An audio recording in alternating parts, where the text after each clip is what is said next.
अस्सलाम वालेकुम। अब हमारे पास फोर्थ वीडियो है और हमारा चैप्टर 4 है और चैप्टर 4 है हमारे पास बायोमोलिक्यूल्स। तो इसमें हम सबसे पहले अब देखेंगे बायोकेमिस्ट्री की डेफिनेशन। इसमें ये क्या है, हमारे पास ऑब्वियस सी बात है कि हमारे पास शॉर्ट क्वेश्चन के लिए है, ठीक है, इम्पॉर्टेंट है, सही है। उसके बाद आता है हमारे पास बायोलॉजिकल मॉलिक्यूल्स। ये हमारे पास MCQs आएंगे इसके लिए, तो ये है हमारे पास MCQs के लिए टॉपिक। फिर आता है हमारे पास types of the bonds in the biology. Types of the bonds in the biology जो है वो हमारे पास इम्पॉर्टेंट लॉन्ग क्वेश्चन भी बन सकता है ये। और उसके अलावा इसमें से जो है ये जो इनका डिफरेंस है वो हमारे पास शॉर्ट क्वेश्चन में भी आ सकता है। लाइक वो कह सकता है कि difference between covalent bond and ionic bond आप लिखें।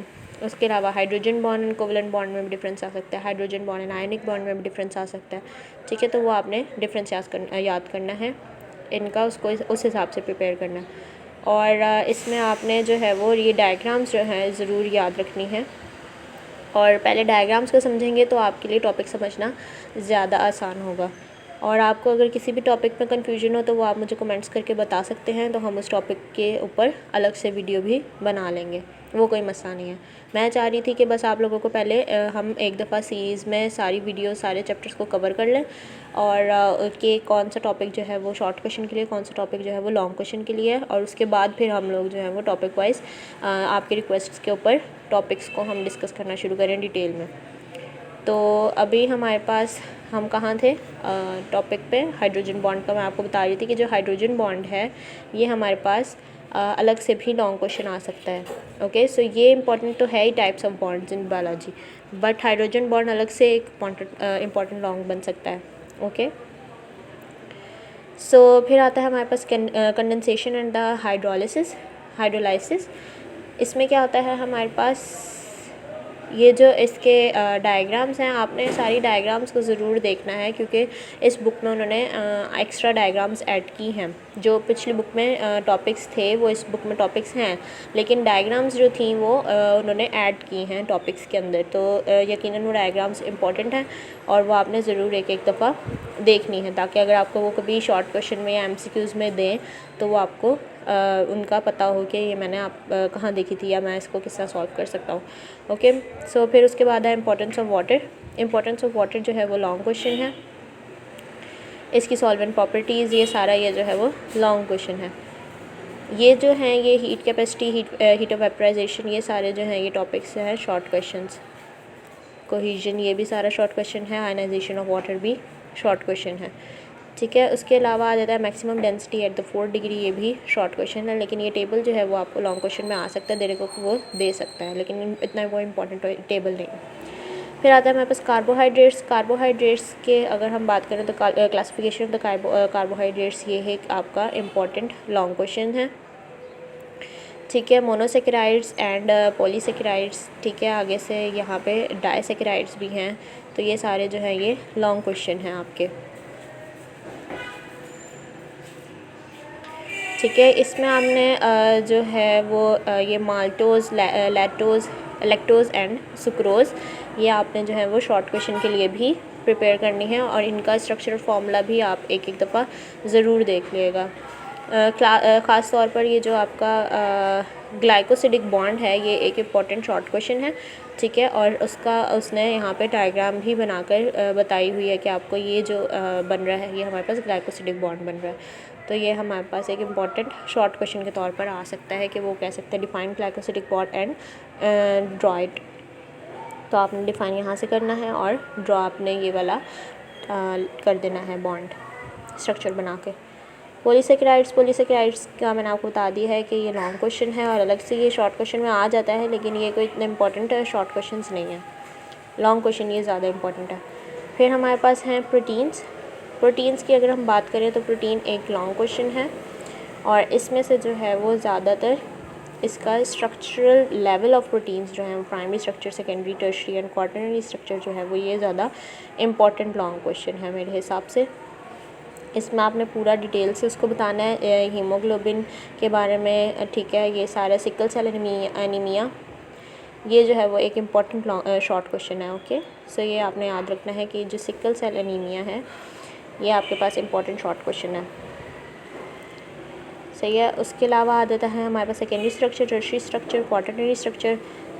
इसमें आपने ये डायग्राम्स, ये वाली जो होल डायग्राम है ये आपने देखनी है एक दफ़ा, और आपने कोशिश करनी है कि आप अपने लॉन्ग क्वेश्चन में बनाएं ताकि आपके नंबर्स जो हैं वो कहीं से भी डिडक्ट ना हो सकें। फिर आता है classification of the proteins, fibrous and globular proteins. ये जो है वो क्या है आपके पास शॉर्ट क्वेश्चन है, और ये एक इम्पॉर्टेंट शॉर्ट क्वेश्चन है, ठीक है। ये आपके पास क्या है, इम्पॉर्टेंट शॉर्ट क्वेश्चन है, लेकिन आने को ये आपके पास लॉन्ग क्वेश्चन में भी आ सकता है। Role of proteins in life जो है ये एक आपका इम्पॉर्टेंट शॉर्ट क्वेश्चन भी है और लॉन्ग क्वेश्चन भी है, ठीक है। ये आपने ध्यान से सारे ये इसके पॉइंट्स याद रखने हैं, और ये आपको ज़रूर वो एमसीक्यूज़ में भी पूछ सकता है और आपको शॉर्ट लॉन्ग दोनों में पूछ सकता है। तो ये आपके पास एक इम्पॉर्टेंट टॉपिक के तौर पे आ जाता है, इम्पॉर्टेंस ऑफ प्रोटीन। फिर आता है लिपिड में हमारे पास सेल ग्लिसरॉल है, फैट्स एंड ऑयल्स जिसको हम इसके कह सकते हैं। उसके अलावा वैक्सीज हैं और फॉस्फोलिपिड्स हैं। ये भी सारे जो हैं ये आपके पास क्या है, शॉर्ट क्वेश्चंस है। ये कोई इतना कोई इंपॉर्टेंट लॉन्ग क्वेश्चन नहीं है। लिपिड्स जो हैं वो आपके पास इतना इंपॉर्टेंट लॉन्ग क्वेश्चन नहीं है जितना कि हमारे पास कार्बोहाइड्रेट्स हैं और प्रोटीन्स हैं। लेकिन लिपिड्स का जो ये वाला एसाइल ग्लिसरॉल वाला पार्ट है ये आपके पास जो है वो लॉन्ग क्वेश्चन में आ सकता है, सही है। और ये इक्वेशन जो है ये एक इम्पॉर्टेंट इक्वेशन है। अगर आप इसको लॉन्ग क्वेश्चन में लिखेंगे तो आपके मार्क्स डिडक्ट नहीं होंगे। लॉन्ग क्वेश्चन अटैम्प्ट करने में ये आपका एक एसेंशियल एलिमेंट के तौर पर ये इक्वेशन आप यूज़ कर सकते हैं, और इसके मार्क्स डिडक्ट होते हैं कि अगर आप इसको ना लिखें तो। फिर हमारे पास है फॉस्फोलिपिड्स, और ये मैंने आपको बता दिया है कि ये हमारे पास क्या है, शॉर्ट क्वेश्चन है, ठीक है। स्टीरॉयड्स भी शॉर्ट क्वेश्चन है आपके पास। साइड बॉक्सेस का मैंने आपको पिछली वीडियोस में भी बताया है कि साइड बॉक्सेस आपने ज़रूर पढ़ने हैं, वो एमसीक्यूज़ के लिए इंपॉर्टेंट होते हैं, और अगर उसमें किसी की चीज़ की डेफिनेशन है तो वो ज़रूर आएगी, वो इंपॉर्टेंट डेफिनेशन होती है। साइड बॉक्सेस की डेफिनेशन जो हैं वो बहुत इंपॉर्टेंट होती हैं, तो उन पर आप ज़्यादा तवज्जो दिएगा। फिर आता है हमारे पास प्रोस्टाग्लैंडिन, ये भी आपके पास शॉर्ट क्वेश्चन ही है। Role of the lipids in life, ये भी आपको शॉर्ट क्वेश्चन में आ सकता है, लॉन्ग क्वेश्चन में आया अभी तो कोई इंपॉर्टेंट लॉन्ग क्वेश्चन नहीं है। फिर आता है आपके पास न्यूक्लिक एसिड जो है वो आपको लॉन्ग क्वेश्चन में आ सकता है, लेकिन वो इतना कोई इंपॉर्टेंट लॉन्ग क्वेश्चन नहीं है जितना कि ये डीऑक्सीराइबोन्यूक्लिक एसिड है जो है हमारे पास डीएनए। इसको हम डीऑक्सीराइबोन्यूक्लिक एसिड को हम डीएनए भी कहते हैं, और इसका स्ट्रक्चर, इसका जो है ये सारे पॉइंट्स, ये सारा कुछ आपके पास एक इम्पॉर्टेंट लॉन्ग क्वेश्चन है, और आपकी ये आपने ज़रूर याद रखना कि ये प्रेजेंट किसने किया था या फिर डिस्कवर किसने किया था आपके अलग, ठीक है। उसके अलावा इसमें राइबोन्यूक्लिक एसिड, आरएनए की जो ये टाइप्स हैं ये सारी इंपॉर्टेंट हैं, लॉन्ग क्वेश्चन के तौर पे भी और शॉर्ट क्वेश्चन के तौर पे भी। डिफरेंस भी आपको अलग से वो बोल सकता है कि आप define messenger RNA, define transfer RNA and its role, plus इनका रोल जो है वो रोल बहुत इंपॉर्टेंट है। रोल ज़रूर आता है, अगर शॉर्ट क्वेश्चन के तौर पर आएगा तो वो रोल ज़रूर आपसे पूछेगा कि आप इनका प्लीज़ रोल बताएँ या फंक्शन क्या लें या रोल बताएँ। सेंट्रल डोगमा, ये एक इम्पॉर्टेंट शॉर्ट क्वेश्चन है हमारे पास, ठीक है। ये आपने इसकी जो ये डायग्राम है ये ज़रूर करनी है। डीएनए से आरएनए बनता है, आरएनए से फिर हमारे पास प्रोटीन बनती है। जो डीएनए से आरएनए बन रहा है उसको हम ट्रांसक्रिप्शन का प्रोसेस कहते हैं, और आरएनए से जो प्रोटीन बन रहा है उसे हम ट्रांसलेशन का प्रोसेस कहते हैं। लेकिन अगर इसमें शायद पता नहीं लिखा हुआ है कि नहीं, इसमें शायद नहीं लिखा हुआ, लेकिन आगे जाके आप पढ़ेंगे कि अगर यही जो है वो आरएनए से डीएनए बन जाए तो हम उसको रिवर्स ट्रांसक्रिप्शन कहते हैं। तो वो यहाँ पे मेंशन नहीं है, लेकिन आप ये भी याद बात रख सकते हैं, आ जाए तो लिख सकते हैं। फिर उसके बाद आता है हमारे पास कंजुगेटेड मॉलिक्यूल्स जो है ये हमारे पास लॉन्ग क्वेश्चन भी है, लेकिन ये एक इम्पॉर्टेंट शॉर्ट क्वेश्चन है। वो आपसे पूछ सकता है कि define conjugated molecules and right it's example. तो यहाँ पे आपके पास कंजुगेटेड मॉलिक्यूल्स की काफ़ी ज़्यादा उसने 4 हेडिंग्स दी हुई हैं, तो आप उनको वो शॉर्ट क्वेश्चन में लिख सकते हैं। लेकिन ये क्या है, इम्पॉर्टेंट शॉर्ट क्वेश्चन है और लॉन्ग क्वेश्चन भी आने को आ सकता है। तो ये हमारा यहाँ पे चैप्टर ख़त्म होता है, और इसमें से हमने जो बात की है वो क्या बात की है, इंपॉर्टेंट के तौर पे क्या बात की है। अगर हम शॉर्ट क्वेश्चंस की बात करें तो इंपॉर्टेंट शॉर्ट क्वेश्चन मैंने आपको बताया है सेंट्रल डोगमा का, ठीक है, कंजुगेटेड मॉलिक्यूल्स का। उसके अलावा मैंने आपको बताया role of RNA, messenger RNA हो चाहे ट्रांसफ़र आरएनए हो या राइबोसोमल आरएनए हो, इन तीनों का रोल बहुत इंपॉर्टेंट है।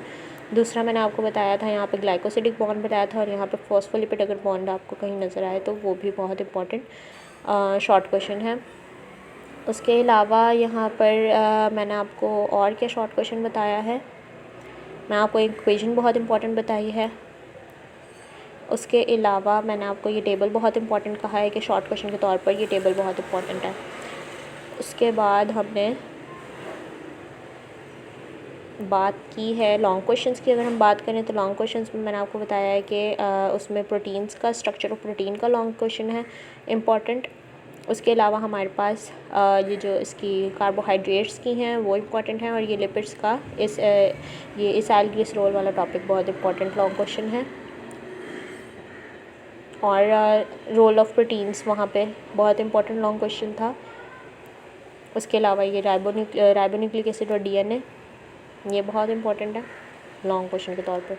सो यहाँ पे मैंने आपको कंक्लूजन भी बता दिया है और एक दफ़ा फिर बता दिया है कि कौन से शॉर्ट इंपॉर्टेंट है और कौन से लॉन्ग इंपॉर्टेंट है, ताकि आप लोगों को आसानी हो और आप लोगों को कोई किसी भी बात की कोई कन्फ्यूजन ना हो।